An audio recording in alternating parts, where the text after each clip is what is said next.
Striker കോച്ചിങ്ങിന്റെ എല്ലാ കൂട്ടുകാർക്കും പുതിയൊരു ക്ലാസ്സിലേക്ക് സ്വാഗതം. ഞാൻ നിങ്ങളുടെ ഷഹനാദ് ആണ്. എന്തെല്ലാടോ ചങ്ങാതിമാരെ, ഉഷാറല്ലേ? നന്നായിട്ട് പഠിക്കുന്നുണ്ടോ നിങ്ങള്? നോക്കൂ, നമ്മൾ ഇന്ന് SCERT പുതിയ 7ാം ക്ലാസ്സിലെ ബേസിക് സയൻസിലെ 6ാമത്തെ ചാപ്റ്റർ ആണ് പഠിക്കുന്നത്. അപ്പൊ നിങ്ങൾ ചിന്തിക്കും, ഇതൊരു ചെറിയ ചാപ്റ്റർ അല്ലേ, വളരെ പെട്ടെന്ന് കഴിയും, ഇത് ഞാൻ പഠിച്ചാണ്. ക്ലാസ് കാണാതെ സ്കിപ്പ് ചെയ്യണ്ട, ഒരു മിനിറ്റ് വെയിറ്റ് ചെയ്തേ. നോക്കൂ, വരാൻ പോകുന്ന 10th +2 ഡിഗ്രി ലെവൽ ഏതൊരു പരീക്ഷയ്ക്കും നിങ്ങൾക്ക് നമ്മുടെ ക്ലാസ്സുകൾ ഉപകാരപ്പെടും. ഇതുവരെ നമ്മൾ 7ാം ക്ലാസ്സിലെ ബേസിക് സയൻസ് എടുത്ത മുഴുവൻ ക്ലാസ്സും ഒരൊറ്റ പ്ലേലിസ്റ്റ് ആയിട്ട് കൊടുത്തിട്ടുണ്ട്. അതിന്റെ ലിങ്ക് ഞാൻ മുകളിൽ കൊടുക്കാം, അത് നിങ്ങൾ കാണുക. അപ്പൊ ഈ ഒരു ക്ലാസിന്റെ സ്ലൈഡ് നിങ്ങൾക്ക് കാണാം. ഒരുപാട് അടിപൊളി PYQ ചോദ്യങ്ങൾ ഞാൻ ഈ ക്ലാസ്സിൽ ഉൾപ്പെടുത്തിയിട്ടുണ്ട്.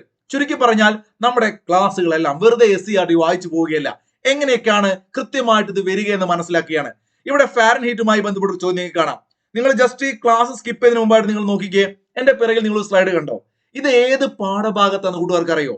10ാം ക്ലാസ്സിലെ പുതിയ 10ാം ക്ലാസ്സിലെ SCERT സോഷ്യൽ സയൻസ് എന്ന് വെച്ച് കഴിഞ്ഞാൽ 2-3 മാസം മുമ്പ് വന്ന പുതിയ ടെക്സ്റ്റ് ബുക്കിലെ സോഷ്യൽ സയൻസിലെ ഒരു കട്ടിംഗ് ആണ്. അവിടെ നമ്മൾ തെർമോമീറ്ററിനെ കുറിച്ച് പഠിക്കാനുണ്ട്. അത് കണക്ട് ചെയ്തുകൊണ്ട് 7ാം ക്ലാസ്സിലെ പുതിയ ബേസിക് സയൻസിലെ ചാപ്റ്ററിലേക്ക് നമ്മൾ വരികയാണ്. അങ്ങനെ നമ്മൾ ചില ചോദ്യങ്ങൾ ചെയ്യുകയാണ്. അപ്പൊ ഇതൊക്കെ ഈ ക്ലാസ്സിൽ ഉണ്ടാവും. അപ്പൊ പെട്ടെന്ന് പഠിച്ചു തീർക്കാം. കൂട്ടുകാർ കട്ടയ്ക്ക് കൂടെ നിൽക്കുക, ക്ലാസ്സുകൾ ഇഷ്ടപ്പെട്ട ലൈക്ക് ചെയ്യുക, നിങ്ങളുടെ ഫ്രണ്ട്സിനൊക്കെ അയച്ചു കൊടുത്ത് ഷെയർ ചെയ്ത് നമ്മുടെ കൂടെ കൂടാൻ പറയുക. വരാൻ പോകുന്ന എക്സാമുകൾ ഏത് എക്സാം ആയിക്കോട്ടെ, പ്രത്യേകിച്ച് കമ്പനി ബോർഡ് LGSന് വേണ്ടി മുഴുവൻ ക്ലാസ്സുകളും SCERT 10th +2 ലെവൽ എക്സാമിന് വേണ്ടിയിട്ട് 6 മാസം കൊണ്ട് നമ്മൾ മുഴുവൻ ക്ലാസ്സും എടുത്തു തരും. 6ാം class, 7ാം class, 8ാം class, 9ാം class, 10ാം class. അപ്പൊ നിങ്ങൾ കട്ടയ്ക്ക് കൂടെ നിൽക്കുക കേട്ടോ. താപം നിത്യജീവിതത്തിൽ എന്നാണ് ഈ ഒരു ചാപ്റ്റർ. ഇവിടെ താപം അല്ലെങ്കിൽ നിത്യജീവിതം എന്ന് കേൾക്കുമ്പോൾ തന്നെ ബേസിക് ആയിട്ട് കുറച്ച് കാര്യങ്ങൾ നമുക്കറിയാം. അതിനെ കുറിച്ചാണ് ഡിസ്കസ് ചെയ്യുന്നത്. പെട്ടെന്ന് ഞാൻ പറയട്ടെ, നമുക്ക് ചോദ്യം കിട്ടിയാൽ ഉറപ്പായിട്ടും ആൻസറിലേക്ക് എത്താൻ പറ്റും.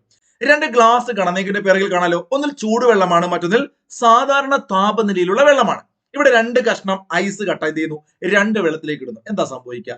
ചൂടുവെള്ളത്തിലിട്ട ഐസ് പെട്ടെന്ന് തന്നെ ഉരുകും അല്ലെ? സാധാരണ താപനിലയിലുള്ളതാണെങ്കിൽ മെല്ലെ മെല്ലെ ഉരുകും. ഇതാണ് സംഭവിക്കുക. ഇതെല്ലാവർക്കും അറിയുന്ന കാര്യമാണ്. ഇതിപ്പോ ഇതിനെവിടെ പറയുന്നത് അല്ലെ? ഇവിടെ പറയുന്ന ഇത്രയേ ഉള്ളൂ. അതിന്റെ അകത്തുള്ള അവസാന പോയിന്റിലേക്ക് നമുക്ക് എത്താം കേട്ടോ. പദാർത്ഥങ്ങളുടെ അവസ്ഥയിൽ മാറ്റം വരുത്താൻ കഴിയുന്ന ഊർജ രൂപമാണ് താപം എന്നൊരു കൺസെപ്റ്റ് ഉണ്ട്. സിമ്പിൾ കൺസെപ്റ്റ് ആണ്, നമുക്കൊക്കെ അറിയുന്നതാണ്. പക്ഷെ എന്നാലും ഇത് സ്റ്റേറ്റ്മെന്റ് അടക്കം വരുമ്പോൾ ഒരുപക്ഷെ തെറ്റിക്കും. പദാർത്ഥങ്ങളുടെ അവസ്ഥയിൽ മാറ്റം വരുത്താൻ കഴിയുന്ന ഊർജ രൂപമാണ് താപം. പദാർത്ഥങ്ങളുടെ അവസ്ഥയിൽ മാറ്റം വരുത്താൻ കഴിയുന്ന ഊർജ രൂപമാണ്. തണുപ്പ് കാലത്ത് വെളിച്ചെണ്ണ കട്ടിയാകുന്നത് കണ്ടിട്ടുണ്ടോ എന്ന് ചോദിക്കുകയാണ്. നമുക്ക് അറിഞ്ഞൂടെ? നമ്മളെ വീട്ടിലൊക്കെ കാണുന്നല്ലേ? ഇപ്പോ ഐസ് പോലെ ഇങ്ങനെ കിടക്കും വെളിച്ചെണ്ണ, അങ്ങനെ ഒഴിച്ചാലൊന്നും വരില്ല, തണുത്തു പോയിട്ടേ. അപ്പൊ ചൂട് കൂടുന്ന സമയത്ത് അല്ലെങ്കിൽ തണുപ്പാകുന്ന സമയത്ത് എന്തൊക്കെയാണ് മാറ്റം വരിക, അതൊക്കെയാണ് ഈ ചാപ്റ്ററിൽ പറയുന്നത്. സിമ്പിൾ ആണ്, അപ്പൊ ഒരു ഇൻട്രൊഡക്ഷൻ ആണ്. അപ്പൊ പദാർത്ഥങ്ങളുടെ അവസ്ഥയിൽ മാറ്റം വരുത്താൻ കഴിയുന്ന ഊർജ രൂപമാണ് താപം. താപം എന്ന് പറയുമ്പോൾ അത് പ്രേഷണം ചെയ്യപ്പെടുന്ന രീതികളെ കുറിച്ചാണ് ഈ ചാപ്റ്ററിൽ മെയിൻ ആയിട്ട് പറയുന്നത് 7ാം ക്ലാസ്സിൽ. എന്ന് വെച്ചാൽ മക്കളെ, നമ്മൾ ഹീറ്റിനെ കുറിച്ചാണല്ലോ പറയുന്നത്, താപത്തെ കുറിച്ചാണല്ലോ പറയുന്നത്. താപം എന്ന് അഥവാ ഹീറ്റ് ഒരിടത്തു നിന്നും മറ്റൊരിടത്തേക്ക് പ്രവഹിക്കുന്നതാണ്. അതിന് പറയുന്ന പേരാണ് താപപ്രേഷണം. താപം, ചൂട്. ഒരു നല്ല കമ്പി എടുക്കുക അല്ലെ, ആ കമ്പി ഒരറ്റം നിങ്ങൾ പിടിക്കുക. ഇവിടെ നിങ്ങൾക്ക് എന്റെ സ്ക്രീനിൽ കാണാം, കണ്ട നിങ്ങൾ ഒരു അലൂമിനിയം കമ്പ്, നിങ്ങളെ എന്റെ കൈ ആയിക്കോട്ടെ. അങ്ങനെ നമ്മളിങ്ങനെ പിടിക്കുന്ന സമയത്ത് അതിന്റെ ഒരു അറ്റത്ത് ചൂടാക്കുന്ന സമയത്ത് അല്ലെ, ഒരു കുറച്ച് സമയമാകുമ്പോഴത്തേക്ക് ആ ചൂട് മെല്ലെ മെല്ലെ നമ്മുടെ കയ്യിലേക്ക് വരും. അതിനർത്ഥം എന്താണ്? താപം ഒരു അറ്റത്തു നിന്നും മറ്റൊരിടത്തേക്ക് വരുന്നുണ്ട്. അപ്പൊ ഒരിടത്തു നിന്നും മറ്റൊരിടത്തേക്ക് പ്രവഹിക്കുന്നത് നമ്മൾ എന്ത് വിളിക്കും? താപപ്രേഷണം എന്ന് വിളിക്കും. അവിടെ ഇതിപ്പോ ഞാനൊരു മെറ്റൽ അല്ല ഒരു കമ്പി എടുത്തു അല്ലെ, ഒരു ഖരപദാർത്ഥമാണ്. നിങ്ങളൊരു വെള്ളം എടുത്ത് തിളപ്പിച്ചാലോ അടിയിൽ തീയിട്ടു, അപ്പൊ സ്വാഭാവികമായിട്ടും ആ വെള്ളം തിളച്ച് ചൂട് മുകളിലേക്ക് വരില്ലേ? വരും. അപ്പൊ വെള്ളവും നമ്മൾ ഒരു ദ്രാവകമാണ്, അതിനകത്തേക്കും താപം കൊടുത്തു കഴിഞ്ഞാൽ അതിനകത്തും ഈ പറയുന്ന താപം മറ്റൊരു സ്ഥലത്ത് ഒരു സ്ഥലത്തേക്ക് വരും. അപ്പൊ ഇങ്ങനെ ഖരം, ദ്രാവകം, ഇനി വാതകമായാലോ അതും അവിടെ അവസ്ഥ തന്നെയാണ്. അപ്പൊ ഇങ്ങനെ 3 ടൈപ്പ് പദാർത്ഥങ്ങളുമായി ബന്ധപ്പെട്ടതാണ് നമുക്ക് ഈ ചാപ്റ്ററിൽ ഡിസ്കസ് ചെയ്യുന്ന കാര്യങ്ങൾ. അപ്പൊ പെട്ടെന്ന് പറഞ്ഞാലോ, വിശദമായിട്ടൊന്നും വാരി വലിച്ചു പറയേണ്ട, എല്ലാവർക്കും അറിയുന്ന കാര്യമാണ്. അപ്പൊ താപപ്രേഷണം ഖരവസ്തുക്കളിൽ എന്ന് പറയുമ്പം കൂട്ടുകാരെ ഒരൊറ്റ പോയിന്റ് അങ്ങോട്ട് പഠിച്ചാൽ മതി. ഇതാ കഴിഞ്ഞു. എന്താണത്? ചാലനം, കണ്ടക്ഷൻ, ചാലനം. എന്താണ്? ചാലനം. ചലനമല്ലേ? ചാലനം. പഠിച്ചു വെച്ചേക്കുക. ലോഹക്കമ്പി, ഇപ്പോ നമുക്കൊരു പരീക്ഷണമൊക്കെ ഉണ്ട്, ഇതൊന്നും പറയണ്ട. ഒരു മുട്ടുസൂചി ഇങ്ങനെ ആ ഒരു കമ്പിയിലെ, ഞാനിപ്പോ പിടിച്ചുള്ള ഒരു കമ്പി ഓൾറെഡി ചൂടാക്കിയല്ലോ, നിങ്ങൾ കണ്ടില്ലേ? നിങ്ങൾ ചൂടാക്കിയില്ലേ? അപ്പൊ അവിടെ ഇങ്ങനെ മുട്ടുസൂചികൾ ഇങ്ങനെ വെക്കാന്ന് കരുതി ഒരു 5 മുട്ടുസൂചി വെച്ചു. അപ്പൊ ഒരു ഭാഗത്ത് ഒരറ്റത്ത് ഇങ്ങനെ ചൂട് കൊടുക്കുകയാണ്, തീ ഇടുകയാണ് അല്ലെങ്കിൽ അടിയിൽ. അപ്പൊ അതിങ്ങനെ ചൂടായി വരുമ്പം ഒരൊറ്റ സെക്കൻഡ് കൊണ്ട് എല്ലാ മുട്ടുസൂചിയും താഴോട്ട് പോകുമോ? ഇല്ല. താപം ഇങ്ങനെ അതിന്റെ അടുത്തേക്ക് ഇങ്ങനെ വരുന്നതനുസരിച്ച് ചൂട് ഇങ്ങനെ കമ്പിയിൽ നിങ്ങൾക്ക് നോക്കിയാൽ മനസ്സിലായില്ലേ? ചൂട് ഇങ്ങനെ അവിടെ നിന്ന് ഇങ്ങനെ മെല്ലെ മെല്ലെ മെല്ലെ ഇങ്ങോട്ട് വരില്ലേ? കുറച്ച് സമയം പിടിക്കില്ലേ?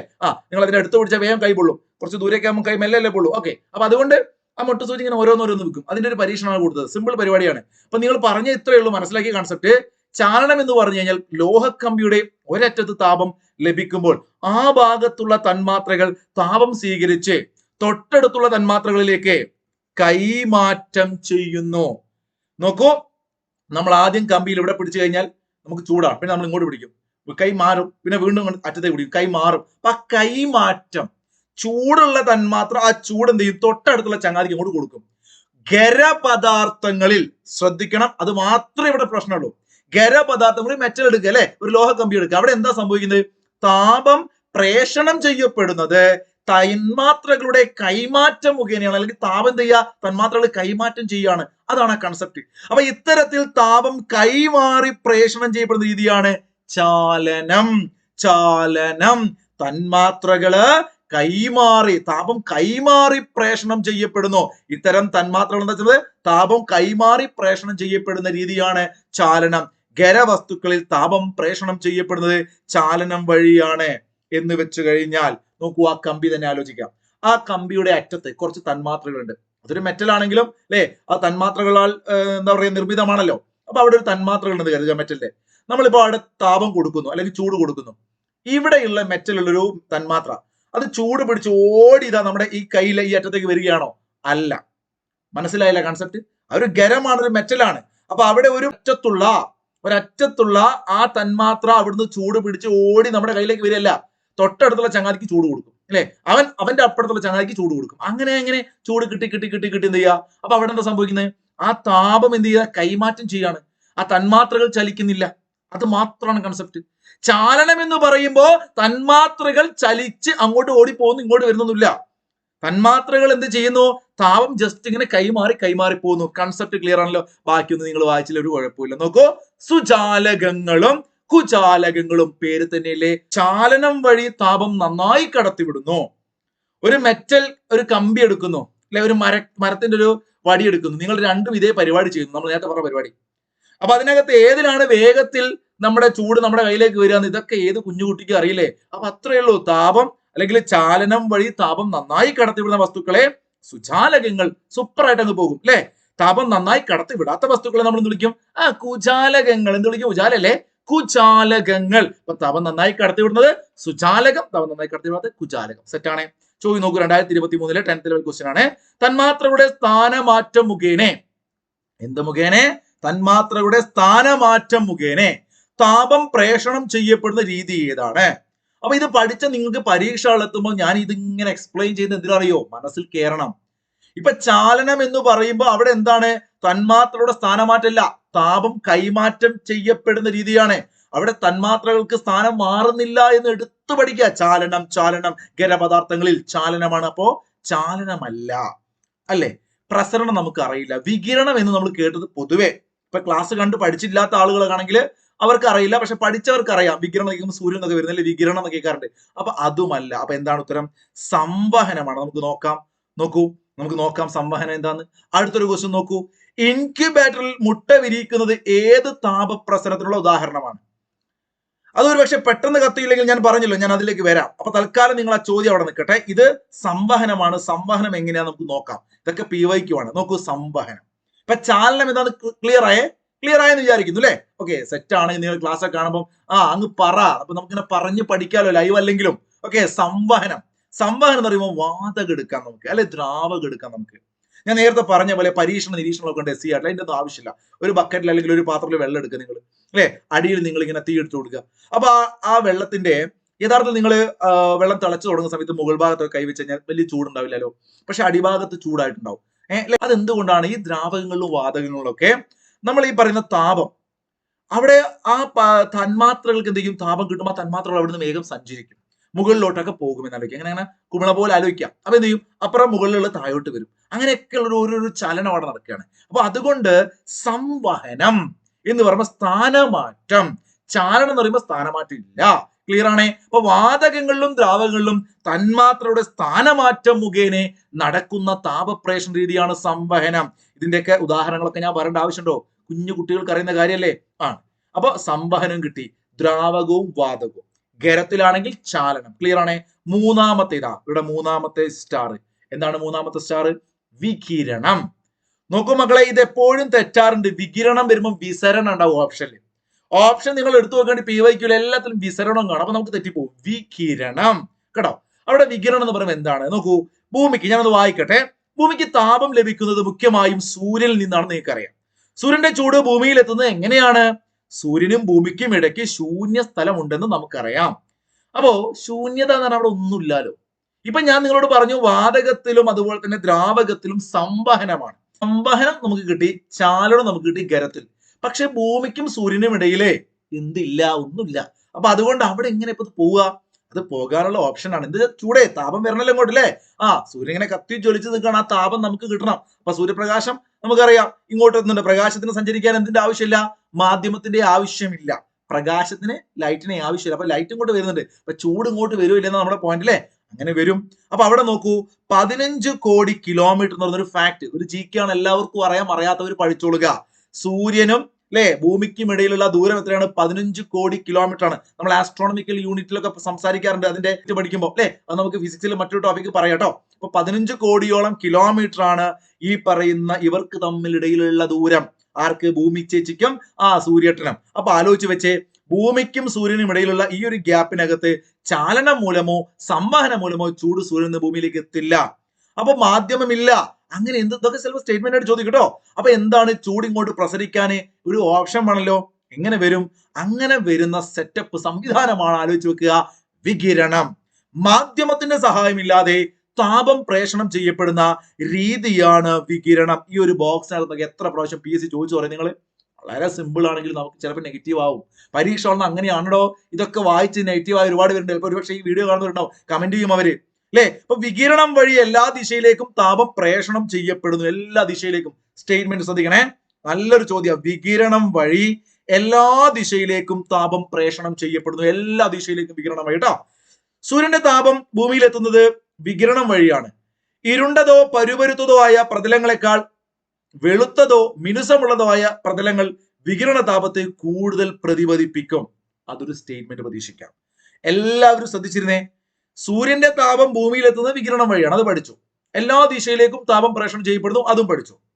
ഇരുണ്ടതോ പരുപരുത്തതോ ആയ പ്രതലങ്ങളെക്കാൾ, നമുക്കറിയാം സൂര്യപ്രകാശമൊക്കെ വരുമ്പോൾ നമ്മൾ ആ ഒരു കൺസെപ്റ്റ് നമുക്ക് ഉണ്ടാവും അല്ലെ. വളരെ മിനുസമുള്ളതും അതുപോലെ തന്നെ വെളുത്തതുമായ പ്രതലം ചെയ്യും ഇതിനെ പ്രതിഫലിപ്പിക്കും എന്നുള്ളൊരു കൺസെപ്റ്റ് ഓർത്ത് വെച്ചേക്ക് കേട്ടാ. ഇനി ഈ പറയുന്ന സൂര്യനിൽ ഇങ്ങോട്ട് എത്തുന്നത് മാത്രമാണോ വികിരണം വഴി? അല്ല. ഒരു മീഡിയ ഇല്ലാതെ അവിടുന്ന് ഇങ്ങോട്ട് എത്തുന്ന ഒരു കൺസെപ്റ്റ് നിങ്ങളുടെ മനസ്സിൽ വികിരണം ഉണ്ട്. പ്രകാശിച്ചു കൊണ്ടിരിക്കുന്ന ഫിലമെന്റ് ബൾബിൽ നിന്നും താപം താഴെ എത്തുന്നത് എന്ത് വഴിയാണ്? സൂര്യനെ പോലെ തന്നെ നിങ്ങൾ ചിന്തിച്ചേ. അപ്പൊ നിങ്ങളെ മനസ്സിലേക്ക് എന്തുണ്ടാകും? അവിടെ അന്തരീക്ഷം ഉണ്ടല്ലോ എന്നൊക്കെ ഉണ്ടാവും. അതൊന്നും നിങ്ങൾ ചിന്തിക്കാൻ നിൽക്കരുത്. സൂര്യൻ ഇങ്ങനെ കത്തിച്ചൊലിച്ച് നിൽക്കുകയാണ്, അവിടുന്ന് താപം ഇവിടേക്ക് എത്തുന്നു വികിരണം വഴി. അതുപോലെ പ്രകാശിച്ചു കൊണ്ടിരിക്കുന്ന ഒരു ഫിലമെന്റ് ബൾബിൽ നിന്നും താപം താഴേക്ക് വരുന്നു. എന്തുതന്നെയാണ്? ഈ പറഞ്ഞ വികിരണമാണ്. ചോദ്യം നോക്കിക്കേ, വികിരണവുമായി ബന്ധപ്പെട്ട ചോദ്യങ്ങളുണ്ട്. അതിന് മുമ്പായിട്ട് ഇൻക്യുബേറ്റർ കണ്ട നിങ്ങൾ, ഇൻക്യുബേറ്ററിൽ മുട്ട വിരിയിക്കുന്നത് ഏത് താപപ്രസരത്തിന് ഉദാഹരണമാണ്? 2023 ഒരു ക്വസ്റ്റ്യൻ ആണ്. സംവഹനം, ചാലനം, വികിരണം. ഉത്തരം കിട്ടിയില്ലേ? വികിരണമാണ്. എന്താണ് വികിരണം? ഇപ്പൊ അതൊരു ആ ബൾബിന്റെ കൺസെപ്റ്റ് വെച്ചിട്ട് സൂര്യന്റെ കൺസെപ്റ്റ് വെച്ച് കിട്ടിയില്ലേ? കിട്ടി. ഇനി നോക്കൂ, വികിരണം വഴിയുള്ള താപപ്രേഷണവുമായി ബന്ധപ്പെട്ട് താഴെ തന്നിരിക്കുന്ന പ്രസ്താവനകളിൽ ശരിയായത് തിരഞ്ഞെടുക്കുക. ഓക്കെ, നിങ്ങൾ മനസ്സിരുത്തി നോക്കുക. സ്വന്തമായിട്ട് ഞാൻ പറയുന്നതിന് മുമ്പ് കിട്ടുന്നുണ്ടോ നോക്കുക. വീഡിയോ ഒന്ന് പോസ് ചെയ്ത് എല്ലാവരും പോസ് ചെയ്തോ? കിട്ടുന്നുണ്ടോ? ഞാൻ ഉത്തരം പറയട്ടെ. തന്മാത്രയുടെ യഥാർത്ഥത്തിലുള്ള സ്ഥാനമാറ്റം ഇല്ലാതെ താപം പ്രേഷണം ചെയ്യപ്പെടുന്നു. അവിടെ സ്ഥാനമാറ്റത്തെ കുറിച്ചും പറയേണ്ട ആവശ്യമില്ല. വികിരണത്തിൽ തന്മാത്രയുടെ യഥാർത്ഥ സ്ഥാനമാറ്റം മുഖേന അതിന്റെ ആവശ്യമില്ല. മാധ്യമത്തിന്റെ സഹായമില്ലാതെ താപം പ്രേഷണം ചെയ്യപ്പെടുന്നു. സെറ്റാണോ? മാധ്യമത്തിന്റെ സഹായമില്ലാതെ. അപ്പൊ ഒന്നാമത്തെ പ്രസ്താവനയിലെ 2 അല്ല 3 വരുന്നത് കേട്ടോ. ഇവിടെ 3. ഇനി നമുക്ക് നോക്കേണ്ടത് ഈ ചാപ്റ്ററില് ഈ താപീയ വികാസം എന്ന് പറയുന്ന ഒരു കൺസെപ്റ്റ് ആണ്. കൂട്ടുകാരെ, ഖരപദാർത്ഥങ്ങളില് താപം പ്രേഷണം ചെയ്യപ്പെടുന്ന രീതി നമ്മൾ പഠിച്ചു കഴിഞ്ഞു അല്ലെ. ചാലനം, അതൊക്കെ അവിടെ നിൽക്കട്ടെ. ഇനി ഖര വസ്തുക്കൾക്ക് നമുക്ക് താപം കൊടുത്തു കഴിഞ്ഞാൽ ഖരവസ്തുക്കൾക്ക് അവരുടെ ഒരു സ്വഭാവത്തെ കുറിച്ചാണ് പറയുന്നത്. താപം ലഭിക്കുമ്പോൾ ഖരവസ്തുക്കൾ വികസിക്കുന്നു, തണുക്കുമ്പോൾ സങ്കോചിക്കുന്നു. ഇത് നമ്മുടെ നിത്യജീവിതത്തിൽ ഉപയോഗിക്കുന്ന സന്ദർഭങ്ങൾ ഒരുപാട് തവണ PSC ചോദിക്കാറുണ്ട്. നിങ്ങൾ പലപ്പോഴും ചെയ്തിട്ടുണ്ടാവും അല്ലെ. ഒരു മൂടി, ഒരു കുപ്പിയുടെ ഒക്കെ ബോട്ടിലൊക്കെ ടൈറ്റ് ആയി പോയി, നമുക്ക് കിട്ടാൻ വേണ്ടി ചെയ്യാം, നമ്മൾ ജസ്റ്റ് ഒന്ന് ചൂടാക്കുമ്പോൾ അതൊന്ന് അല്ലെ ഒന്ന് വലുതാവും. അപ്പൊ എന്ത് ചെയ്യും? നമ്മളത് ഊരിയെടുക്കും. ഇത് നമ്മുടെ സ്ഥിരമായിട്ടുള്ളതാണ്. അവിടെ നോക്കൂ, ഓപ്ഷൻ നോക്കൂ. മുറുകി ഉറച്ചുപോയ പെൻ ക്യാപ്പ്, പെന്നിന്റെ ക്യാപ്പേ അല്ലെ വലിച്ചു കിട്ടുന്നില്ല, അപ്പൊ ചെറുതായി ചൂടാക്കി നമ്മൾ എന്ത് ചെയ്യും, ഊരിയെടുക്കാറുണ്ട്. ഇതൊക്കെ ഇപ്പൊ പറയുമ്പോൾ ചിലർ ചിന്തിക്കും അങ്ങനെയൊക്കെ ഉണ്ടോ, ഞാനിത് പിടിച്ചു വലിക്കലാണല്ലോ ദൈവമേ എന്ന് ചിന്തിക്കുന്നവരൊക്കെ ഉണ്ടാവും അല്ലെ. അപ്പൊ ഇത് നമ്മളൊരു പക്ഷേ ഈ ഒരു ഇത് വെച്ചിട്ട് പ്ലംബർമാർ വീട്ടിൽ ജോലി ചെയ്യുമ്പോൾ PVC പൈപ്പുകൾ ഇങ്ങനെ ചൂടാക്കുന്ന അതെല്ലാവരും കണ്ടിട്ടുണ്ടാവും അല്ലെ. ഇങ്ങനെ ചൂടാക്കിയിട്ട് എന്ത് ചെയ്യും, അടപ്പ് മറ്റയിലേക്ക് വെച്ചിട്ട് അങ്ങ് അമ്പിക്കും, സെറ്റ് ആവും, എന്നിട്ടാണ് അവർ പശയൊക്കെ തേക്കുക അല്ലെ. കണ്ടിട്ടില്ലടാ, കണ്ടിട്ടുണ്ട്. അതുപോലെ മുറുകിയ സ്റ്റീൽ ചോറ്റുപാത്രം അല്ലെ, സെയിം തന്നെയാണ്, അടപ്പ് ചൂടാക്കിയിട്ട് ഈ പറയുന്ന പരിപാടി തന്നെയാണ്. ഇതിന് മറ്റു ചില എക്സാമ്പിളുകൾ ചോദിക്കാറുണ്ട് പിള്ളേരെ. നമ്മുടെ കോൺക്രീറ്റ് ചെറിയൊരു ഗ്യാപ്പ്, പാലത്തിനൊക്കെ സ്ലാബ് നിങ്ങൾ കണ്ടില്ലേ, ഒരു റെയിലിന്റെ പാലം, അവിടെയൊക്കെ ചെറിയ ചെറിയ ഗ്യാപ്പ് ഇടുന്നു എന്ന് പറഞ്ഞുകൊണ്ട് നമ്മൾ പല ചോദ്യവും വരാറുണ്ട്. അങ്ങനെ വരാൻ കാരണം എന്താണ്, എന്തിനു പറയുന്നു? നിങ്ങൾ ഒരു അയല് എന്താ പറയാ, നമ്മൾ അലക്കിയിട്ട് ഇങ്ങനെ ആറിടുന്ന അയലില്ലേ, അങ്ങനെ മുറുക്കി നമ്മളിങ്ങനെ വലിച്ചു കിട്ടും. അത് ഈ ചൂട് സമയത്ത് എന്താവും, ഒന്ന് അയയും. എന്തുകൊണ്ടാണ്? അത് വികസിക്കുന്നതുകൊണ്ടാണ് അയയുന്നത്. നമ്മൾ ടൈറ്റ് ആയി കിട്ടുന്ന സാധനം ഒന്ന് എക്സ്പാൻഡ് ചെയ്യുമ്പോൾ എന്ത് ചെയ്യും, അത് അയയും. ഇങ്ങനെയുള്ള സന്ദർഭങ്ങൾ, ഇപ്പം റെയിലിന്റെ ട്രാക്ക് എന്തുകൊണ്ടാണ് ഗ്യാപ്പ് ഇടുന്നത്? ചൂടുകാലത്ത് ഇതൊന്ന് എക്സ്പാൻഡ് ചെയ്യും, അപ്പൊ ഇത് തമ്മിൽ കയറി മുകളിലോട്ട് പോയത്, അതുകൊണ്ടാണ് ആ ഒരു ഗ്യാപ്പ് ഇടുന്നത് കേട്ടോ. അപ്പൊ കോൺക്രീറ്റ് ആണെങ്കിലും അതുപോലെ തന്നെ ഈ പറയുന്ന റെയിലിന്റെ ട്രാക്ക് ആണെങ്കിലും ഒക്കെ നിങ്ങൾ ഓർത്ത് വെച്ചേക്കുക, ഖരവസ്തുക്കളുടെ ഈ ഒരു പ്രത്യേകത കൊണ്ടാണ്. എന്ത്, താപം ലഭിക്കുമ്പോൾ ഖരവസ്തുക്കൾ വികസിക്കുന്നു, തണുക്കുമ്പോൾ എന്ത് ചെയ്യും, അത് സങ്കോചിക്കുകയും ചെയ്യും, പഴയ പോലെയാവുകയും ചെയ്യും. അപ്പൊ ഇലക്ട്രിക് ഫോഴ്സ്, അങ്ങനെ കുറച്ച് കാര്യങ്ങൾ കൂടെ പറഞ്ഞ് നിങ്ങൾ ജസ്റ്റ് നോക്കിയാൽ മതി കേട്ടോ. ഇനി ഇവിടെ ചൂടാറാപ്പെട്ടി, ഇതൊക്കെ പരീക്ഷ കാണുമ്പോൾ എന്താന്ന് ചിന്തിക്കും. നമ്മള് എന്താ പറയാ, ഹോട്ട് ബോക്സുകൾ പല ടൈപ്പ് കാണാറുണ്ടാവും. നമ്മൾ ഒരുപക്ഷെ പാചകത്തിനൊക്കെ നിങ്ങൾ ഉപയോഗിക്കുന്നുണ്ടാവും ഭക്ഷണം. എനിക്ക് അതിന്റെ കറക്റ്റ് അറിയില്ല, അതാണെന്നെങ്കിൽ ശരിയെങ്കിൽ നിങ്ങൾ പറയണേ അല്ലെ. ഒരു ഹാഫ് വേവിലൊക്കെ നമ്മൾ ചോറ് അടുപ്പത്തുനിന്ന് ഊറ്റിയെടുക്കുക എന്നൊക്കെ നാട്ടിൽ എൻ്റെ ഉമ്മയൊക്കെ പറയാ.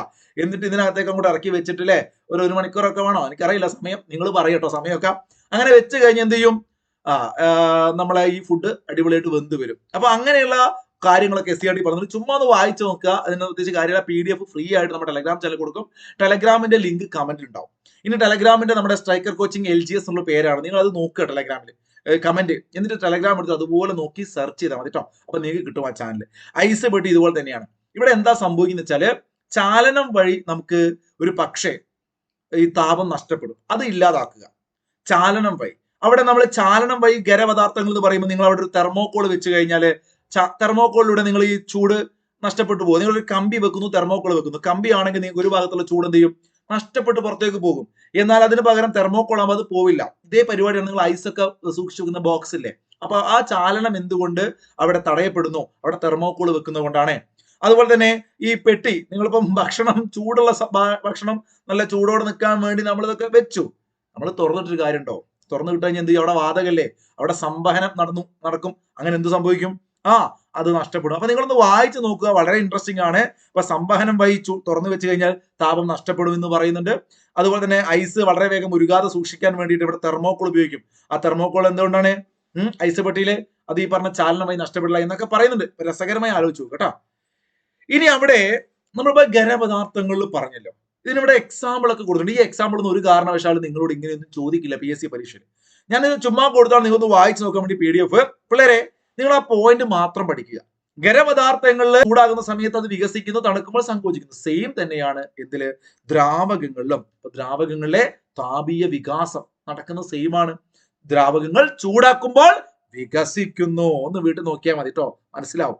അത് തണുക്കുമ്പോൾ എന്താവും, സങ്കോചിക്കുന്നു അല്ലെ. കുപ്പിയില് കംപ്ലീറ്റ് വെള്ളമൊക്കെ വെച്ച് സെറ്റായിട്ട് ഫ്രിഡ്ജിൽ വെച്ച് നോക്കിയാൽ മനസ്സിലാവും, തണുക്കുമ്പോൾ അതും കൂടി ടൈറ്റായി സങ്കോചിക്കുന്നു. ഇനി അതുപോലെ തന്നെയാണ് വാതകങ്ങളിലും. അതിനൊരു എക്സാമ്പിൾ ഒക്കെ കൊടുത്തിട്ടുണ്ട്. വാതകങ്ങളിൽ ഈ ഒരു കളർ ഇങ്ങനെ എന്ത് ചെയ്യും, തണുക്കുന്ന സമയത്തും ചൂടാക്കുന്ന സമയത്ത് അതിന്റെ പൊസിഷൻ മാറുന്നൊക്കെ വെച്ച് നിങ്ങൾ വായിച്ചു നോക്കുക. ഇത്രയുള്ള കാര്യം എന്താണ്, വാതകങ്ങളെ താപീയ വികാസം എന്ന് വെച്ച് കഴിഞ്ഞാൽ ചൂടാക്കുമ്പോൾ വാതകങ്ങൾ വികസിക്കുന്നു, തണുക്കുമ്പോൾ സങ്കോചിക്കുന്നു. വായിച്ചു നോക്കണേ നിങ്ങൾ PDF കേട്ടോ. മനുഷ്യന്റെ ശരാശരി ശരീര ഊഷ്മാവ് എത്ര ഡിഗ്രി സെൽഷ്യസ് ആണ്? നല്ലൊരു ചോദ്യം അല്ലേ. എത്ര ഡിഗ്രി സെൽഷ്യസ് ആണ് അറിയാമോ? അറിയില്ലെങ്കിൽ ഇതാ SCRT പറയുന്നുണ്ട്. മനുഷ്യന്റെ ശരീര താപനില 37 ഡിഗ്രി സെൽഷ്യസ്, അഥവാ ഫാരൻഹീറ്റ് ചോദിച്ചാൽ നമുക്ക് പെട്ടെന്ന് കത്താതിരിക്കും അല്ലെ. 98.6 ഡിഗ്രി ഫാരൻഹീറ്റിലാട്ടോ. അപ്പൊ ഇവിടെ 37 നമുക്ക് പിക്ക് ചെയ്യാം. PYQ ആണ് 37 കേട്ടോ. അപ്പൊ 37 എത്രയാണ്? ആ സംഖ്യ പഠിക്കണം, എല്ലാവരും പഠിച്ചു വെച്ചേ. 98.6 98.6 37 സമം എത്രയാണ്? പഠിച്ചേ ബൈ ഹാർട്ട് പഠിച്ചോ. 98.6 ഫാരൻഹീറ്റിലാണെങ്കിൽ 98.6, ഡിഗ്രി സെൽഷ്യസിലാണെങ്കിൽ 37. ഇനി നമുക്ക് ചില ചോദ്യങ്ങൾ നോക്കൂ, ഇതൊരു PYQ ആണ്, മറ്റു ചില PYQ ഉണ്ട്. അപ്പൊ അതുകൊണ്ടാണ് ഞാൻ നിങ്ങൾക്ക് ഈ ഒരു മെത്തേഡ്, പലർക്കും അറിയാത്ത, ക്ലാസ്സിനകത്ത് എന്തെങ്കിലും ഇൻട്രസ്റ്റിംഗ് ആയിട്ട് പഠിക്കാൻ വേണമല്ലോ, ഈ ക്ലാസ്സിലെ എല്ലാ കാര്യങ്ങളും അറിയെങ്കിലും ചിലർക്കെങ്കിലും ഈ ഇക്വേഷൻ കറക്റ്റ് ഓർമ്മയുണ്ടാവില്ല. ഇതൊന്ന് എന്റെ പിറകിലാണ്, നിങ്ങൾ കാണുന്നുണ്ടെന്ന് അറിയില്ല, ഞാനത് മാറ്റി എഴുതാം. നമുക്കത് പ്രോബ്ലം ചെയ്ത് നോക്കാം. ഇക്വേഷൻ ഒന്ന് ബൈ ഹാർട്ട് പഠിക്കണം. അതായത് ഇപ്പൊ ഞാൻ പറഞ്ഞു നിങ്ങളോട് 37 എന്ന് പറഞ്ഞാൽ 98.6 ബൈ ഹാർട്ട് പഠിച്ചു. ഇതിങ്ങനെ ബൈ ഹാർട്ട് പഠിച്ചു കഴിഞ്ഞാൽ PSC പരീക്ഷയ്ക്ക് കാര്യമില്ല. PSC പരീക്ഷകൾ ഇത്ര ഫാരൻഹീറ്റിലുള്ളത് ഡിഗ്രി സെൽഷ്യസിൽ എത്രയായിരിക്കും, അല്ലെങ്കിൽ ഇത്ര ഡിഗ്രി സെൽഷ്യസിലുള്ളത് ഫാരൻഹീറ്റിലേക്ക് എത്ര കൺവേർട്ട് ചെയ്യാൻ ചോദിക്കും. അപ്പൊ കൃത്യമായിട്ട് PYക്ക് ഒരുപാട് റിപ്പീറ്റ് വന്നുകൊണ്ട് നിങ്ങൾ അത് പഠിക്കണം. അതിനുള്ള ട്രിക്ക് ഞാൻ പറയാം. നമുക്ക് തെർമോമീറ്ററിനെ കുറിച്ച് പറയട്ടെ, എന്താണ് അവിടെ നിൽക്കട്ടെ. അപ്പൊ ഈ ഒരു പ്രോബ്ലം പഠിക്കണം, നിങ്ങൾ ഇക്വേഷൻ പഠിക്കണം. ഇക്വേഷൻ നോക്കൂ, ഫാരൻഹീറ്റിലാണെങ്കിൽ നമ്മൾ എന്ത് ചെയ്യണം എന്നറിയാം പിള്ളേരെ? ഫാരൻഹീറ്റിലേക്ക് നമുക്ക് മാറ്റണമെങ്കിൽ നമുക്ക് എന്ത് തരും? ഡിഗ്രി സെൽഷ്യസ് ആ പരീക്ഷയ്ക്ക് തരും. അപ്പൊ എത്രയാണോ തരുന്ന ഡിഗ്രി സെൽഷ്യസ്, ഓക്കെ, എത്രയാണോ തരുന്നത്, അപ്പൊ നമുക്ക് സി നാക്കാം അല്ലെ, സെൽഷ്യസ്, ഡിഗ്രി സെൽഷ്യസ് ആണല്ലോ. അതിന് നമ്മൾ എന്ത് ചെയ്യണം എന്നറിയോ? നമ്മള് ഫാരൻഹീറ്റിലേക്കാണ് മാറ്റേണ്ടതെങ്കിൽ കേട്ടോ, ഡിഗ്രി ഈ സെൽഷ്യസ് വന്നിട്ട് നമ്മൾ അപ്പൊ ആലോചിക്കുക, ഫാരൻഹീറ്റിലേക്ക് മാറ്റെങ്കിൽ മുകളിൽ വലുത് കൊടുക്കണം. എന്ന് വെച്ചാൽ മുകളിൽ വലുത് 9 താഴത്ത് 5, ഇത് തിരിച്ചുവിടണം. അതുകൊണ്ടാണ് ഫാരൻഹീറ്റിലേക്കാണ് മാറ്റേണ്ടതെങ്കിൽ ഫാരൻഹീറ്റ് എപ്പോഴും വലുതായിരിക്കും. നിങ്ങൾ നോക്കുമ്പോൾ നിങ്ങൾ നോക്കിയാൽ മതി, ഇവിടെ 37 അല്ലേ, 37 അല്ലേ, ഇവിടെ ഫാരൻഹീറ്റ് 98 വലുതേതാ സംഖ്യ? 98 അല്ലേ. അപ്പൊ ആലോചിക്കുക, വലുത് മുകളിൽ കേട്ടോ, 9 മുകളിൽ. പിന്നെ എന്ത് ചെയ്യണം? ഒരു 32 കൊണ്ട് നമ്മൾ കൂട്ടണം. ഫാരൻഹീറ്റിലേക്കാകുമ്പോൾ 32 കൊണ്ട് കൂട്ടണം. ഇത് ബൈ ഹാർട്ട് പഠിക്കട്ടോ, പറ്റുന്നവരൊക്കെ ട്രിക്ക് വെച്ച് ആലോചിച്ചാൽ മതി. നിങ്ങൾ എന്ത് ചെയ്യുക? ഡിഗ്രി സെൽഷ്യസ് തരും, അപ്പൊ അത് ഫാരൻഹീറ്റിലേക്ക് മാറ്റണമെങ്കിൽ വലുത് ഫാരൻഹീറ്റ് കൊണ്ട് 9/5 കൊണ്ട് 32 കൊണ്ട് കൂട്ടുക. ജസ്റ്റ് 32 കൂട്ടുക. ഫാരൻഹീറ്റ് ആക്കണമെങ്കിൽ 32 കൂട്ടുക. വലുതാകുന്ന കൂട്ടാന്ന് വെക്കാം. ഇതാണ് ഒരു ഇക്വേഷൻ. ഓക്കെ ആണല്ലോ. അടുത്ത ഇക്വേഷൻ നമുക്ക് ഡിഗ്രി സെൽഷ്യസിലേക്ക് മാറ്റണം. ഡിഗ്രി സെൽഷ്യസിലേക്ക് മാറ്റണമെങ്കിൽ എന്ത് ചെയ്യണം? നോക്കൂ, നമുക്ക് ഫാരൻഹീറ്റ് തരും അല്ലെ. അപ്പൊ ആ തരുന്ന ഫാരൻഹീറ്റ് കുറയ്ക്കുക 32. അപ്പൊ സെൽഷ്യസ് ചെറുതാക്കുക വേണ്ടി, അപ്പൊ കുറയ്ക്കാന്ന് ആലോചിക്കുക, കുറയ്ക്കുക. പക്ഷെ ബ്രാക്കറ്റ് നിങ്ങൾ ഇടണം, അതാണ് പ്രശ്നം. നിങ്ങൾ ഈ ബ്രാക്കറ്റ് ഒന്ന് ശ്രദ്ധിക്കുക. എന്നിട്ട് എന്ത് ചെയ്യണം? എന്നിട്ട് ചെറുത് മുകളിൽ എഴുതുക. ഡിഗ്രി സെൽഷ്യസ് ചെറുതാണല്ലോ, 5/9 കൊണ്ട് ഗുണിക്കുക. ഇതൊരു 2 റൗണ്ട് പറഞ്ഞു പഠിക്കുക. ഇവിടെ എഴുതിയത് ക്ലിയർ ആയി ഉണ്ടാവില്ല, ഞാൻ എന്റെ പിറകിലായതുകൊണ്ട് നിങ്ങൾ പക്ഷെ കാണില്ല, സൈഡിലായതുകൊണ്ട് സ്ക്രീനിൽ, അതുകൊണ്ട് മാറ്റി എഴുതിയ കേട്ടോ. അപ്പൊ നിങ്ങൾ നോട്ടിലേക്ക് എല്ലാവരും എഴുതി വെച്ചേ, ഇത് 2 എണ്ണം ഇതാ കാണുന്നുണ്ട് നിങ്ങൾ എന്റെ പിറകിൽ. അപ്പൊ അത് എന്ത് ചെയ്യുക? പഠിച്ചു വെച്ചേക്ക് കേട്ടോ. അപ്പൊ ഡിഗ്രി സെൽഷ്യസ് ആണെങ്കിൽ ഞാൻ പറഞ്ഞല്ലോ, തരുന്നത് ഫാരൻഹീറ്റിലേക്ക് കൺവേർട്ട് ചെയ്യണമെങ്കിൽ വലുത് 9/5 പ്ലസ് 32. ഇനി നമുക്കത് ചെറുതാക്കണം. ഫാരൻഹീറ്റ് തന്നിട്ട് സെൽഷ്യസിലേക്ക് മാറ്റണമെങ്കിൽ എന്ത് ചെയ്യുക? ആ ഫാരൻഹീറ്റിൽ നിന്ന് 32 കുറച്ചിട്ട് 5/9 ചെറുതാക്കണം. അപ്പൊ 5/9 കൊണ്ട് ഗുണിക്കുക. സെറ്റ് ആണല്ലോ. നമുക്ക് ഒരു ക്വസ്റ്റ്യൻ നോക്കാം. 100 ഡിഗ്രി സെൽഷ്യസ് എന്നത് എത്ര ഫാരൻഹീറ്റ് ആണ്? 100 ഡിഗ്രി സെൽഷ്യസ്. അപ്പൊ നമുക്ക് സെൽഷ്യസ് തന്നു, എന്താക്കണം? ഫാരൻഹീറ്റിലാക്കണം. ഫാരൻഹീറ്റ് ആക്കാൻ വലുതാക്കണം എന്നാ ഞാൻ പറഞ്ഞത്, വലുതാക്കണം എന്നാ പറഞ്ഞത്. അപ്പൊ ഇക്വേഷൻ എന്താണ്?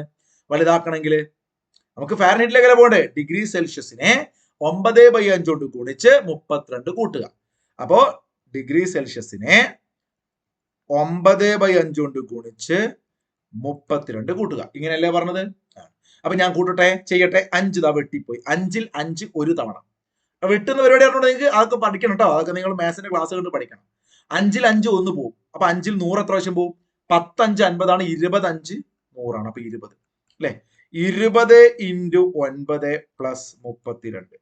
അപ്പൊ 20 × 9 എത്രയാടാ? 2 9 18 അല്ലെ. 18 ഒരു 0 ഇട്ട് കൊടുക്കുക, പ്ലസ് 32. 180 32. 180 30 എത്രയാ? 210 അല്ലേ. അപ്പൊ 212 അല്ലെ. 212 നോക്ക്, ഓപ്ഷൻ ഉണ്ടോന്ന്? Option C. ഇത് സ്ഥിരമായിട്ട് വരുന്നതാണ്. നിങ്ങൾ ഇത് ബൈഹാർട്ട് പഠിച്ചാൽ മതി. ഇങ്ങനെയൊന്നും പരീക്ഷ ആണെന്ന് ദയവ് ചെയ്ത് എന്റെ പൊന്നു മക്കളെ ചെയ്യരുതേ. നല്ല നിലവാരത്തിലുള്ള ഒരു ചോദ്യം വരികയാണെങ്കിൽ ഇങ്ങനെ ചെയ്യാൻ വേണ്ടിയിട്ടാണ് ഞാൻ ഇത് പറഞ്ഞത്. ഈ ഒരു ക്വസ്റ്റ്യൻ നിങ്ങൾ കണ്ടോ? നിങ്ങൾ ബൈഹാർട്ട് പഠിച്ചോ? 100 ഡിഗ്രി എത്രയാണ്? 212 ഡിഗ്രി ഫാരൻ. അപ്പൊ അവിടെ നമുക്ക് ഫാരൻഹീറ്റിലേക്ക് 212 ഡിഗ്രി സെൽഷ്യസ് 100 പഠിച്ചു വെച്ചേക്കുക. 212 100 212 100 ബൈഹാർട്ട് പഠിക്കുക. കാരണം എന്താ അറിയോ? സെയിം ചോദ്യം ഇതാ റിപ്പീറ്റ് ചെയ്ത് ചോദിക്കും. ഞാൻ ചോദ്യം വേറെ കാണിച്ചില്ല. ഫാരൻഹീറ്റ് താപനില സ്കെയിലിൽ ജലത്തിന്റെ തിളനില എത്രയാണ്? ഇത് മറ്റൊരു PYQ. അവിടെ ജലത്തിന്റെ തിളനില എന്ന് കൊടുത്തു, 100 ഡിഗ്രി എന്ന് കൊടുത്തില്ല. തിളനില എത്രയാ? 100 ഡിഗ്രി സെൽഷ്യസ് അല്ലേ. അപ്പൊ അത് എത്രയായിരിക്കും? ഓപ്ഷൻ 212. കണ്ടോ, ഇങ്ങനെ ചോദ്യങ്ങൾ വരും. അപ്പൊ അത് നിങ്ങൾ എന്ത് ചെയ്യണം? കൃത്യമായിട്ട് പഠിക്കണം. അപ്പൊ നമുക്ക് താപനിലയെ കുറിച്ച് പറയാം. അതിന് മുമ്പായിട്ട് ഒരൊറ്റ ക്വസ്റ്റ്യൻ ചെയ്തിട്ട് നമുക്ക് എന്താക്കാം? ആ ഒരു ഫാക്ട് നോക്കാം. ഒരു ക്വസ്റ്റ്യനോട്, നല്ലൊരു ക്വസ്റ്റ്യൻ. ഇത് നിങ്ങൾ ചെയ്ത് കഴിഞ്ഞാൽ വീഡിയോ ഒന്ന് പോസ് ചെയ്യുക എല്ലാവരും. ഇത് നിങ്ങൾ ചെയ്ത് കഴിഞ്ഞാൽ ഞാൻ ഈ പറഞ്ഞ ഇക്വേഷൻ നിങ്ങൾ പഠിച്ചു എന്ന് ഞാൻ മനസ്സിലാക്കും. ശരിക്കും ഇത് ചെയ്തിട്ടുണ്ടെങ്കിൽ ആ ഇക്വേഷൻ മനസ്സിലായവരൊന്ന് കമന്റ് ചെയ്യണം. എനിക്ക് മനസ്സിലായി. എടാ നിങ്ങൾ ആദ്യമായിട്ട് കേൾക്കുന്ന ഒരു കമന്റ് ചെയ്തേ, പഠിച്ചതെന്ന് കമന്റ് ചെയ്യണ്ട കേട്ടോ. നിങ്ങൾ കമന്റ് ചെയ്യാൻ പറഞ്ഞാൽ ചെയ്യില്ല എന്ന് എനിക്കറിയാം, എന്നാൽ ഞാൻ പറയണല്ലോ. അപ്പൊ 131 ഞാൻ ചെയ്യട്ടെ. വീഡിയോ പോസ്റ്റ് ചെയ്ത് കഴിഞ്ഞില്ലേ? ഉത്തരം കിട്ടിയില്ലേ? ഞാൻ ചെയ്യട്ടെ. അപ്പൊ ഇവിടെ ഫാരൻഹീറ്റ് തന്നു, ചെറുതാക്കണം എന്നാ പറഞ്ഞത്. നമുക്ക് സെൽഷ്യസിലേക്കാ പോകേണ്ടത് അല്ലെ? അപ്പൊ എന്താ ചെയ്യണം പറഞ്ഞത്? ആദ്യം തന്നെ ആ ഇക്വേഷൻ മറന്നുപോയി. ഇതാ ആ ഫാരൻഹീറ്റിനെ 32 കുറയ്ക്കുക, എന്നിട്ട് 5/9 കൊണ്ട് ഗുണിക്കുക. സിമ്പിൾ അല്ലേ? അപ്പൊ ഫാരൻഹീറ്റ് എത്രയാണ്? 131. അതിന് എന്താ ചെയ്യേണ്ടത്? 32 കൊണ്ട് കുറയ്ക്കുക. എന്നിട്ട് എന്താ പറഞ്ഞത്?